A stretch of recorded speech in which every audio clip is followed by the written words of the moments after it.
તમે ચાઇનીઝ, પંજાબી કે pizza, burger ખાવા ગયેલા છો? એમાં શું પૂછવાનું, ખાવા ગયેલા જ હોય ને. ત્યાં તમે જોયું છે કે એ લોકો તમને કલાકની અંદર આ વસ્તુ તૈયાર કરીને પીરસતા હોય છે અને તમે તમારી ફેમિલી સાથે ગયા હોય તો ક્યારેક 3-4 હજારનું બિલ ફાડતું હોય છે. અને પાછા તમે પણ હોશિયાર છો, ક્યારેક ક્યારેક ખાવા જાઓ એટલે કે શરીરને નુકસાન પણ ન કરે. પણ આપણે દરરોજ સૌથી વધુ ખાઈએ છીએ તે છે ઘઉં, અને વર્ષમાં આપણે એને એક જ વખત લઈને સ્ટોર કરીને મૂકી દેતા હોઈએ છીએ. પણ જ્યારે આપણે માર્કેટમાં ઘઉં લેવા નીકળીએ ને ત્યારે આપણને સસ્તું ને સારું જોઈએ. તમને પણ ખબર છે સસ્તું ને સારું બે એક સાથે પોસિબલ નથી.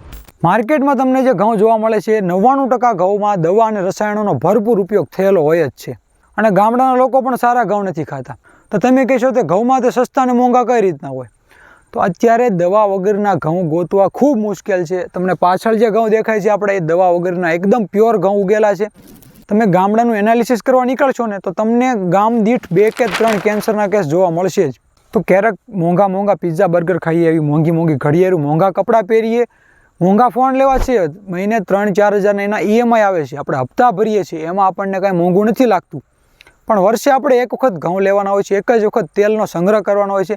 તો આ વસ્તુમાં આપણે કાળજી રાખીને સારામાં સારી વસ્તુ પસંદ કરીએ તો આપણે સારામાં સારા દવાખાને જતાં બચી શકીએ.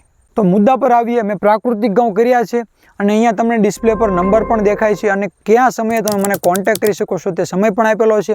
તો આપણે આ ઘઉંનું બુકિંગ શરૂ કરીએ છીએ અને ખૂબ લિમિટેડ એડિશન એટલે 3 વીઘા કરતાં પણ ઓછામાં આપણે ઘઉં વાવેલા છે. તો વહેલા પહેલાંના ધોરણે આપણે બુકિંગ શરૂ કરીએ છીએ. અને ખાસ તો ભાવ, તો આપણે આ ઘઉંના 2000 રૂપિયા ભાવ રાખીએ છીએ. આ સાંભળતા તમે વિચારમાં પડી ગયા છો કે ક્યાં માર્કેટમાં 700માં ઘઉં મળે છે ને ક્યાં તમે 2000 રૂપિયા કહો છો.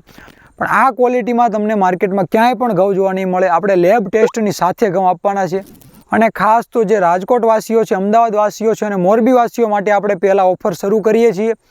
અને મારા ગામ સનાળીથી ધારો કે રાજકોટ જઈએ તો વચમાં જે નાના મોટા ગામ આવતા હોય, શહેરો આવતા હોય, ધારો કે આટકોટ આવતું હોય, જસદણ આવતું હોય, વિછી આવતું હોય, તો આપણે એ બધાને પણ લાભ આપવાના છીએ.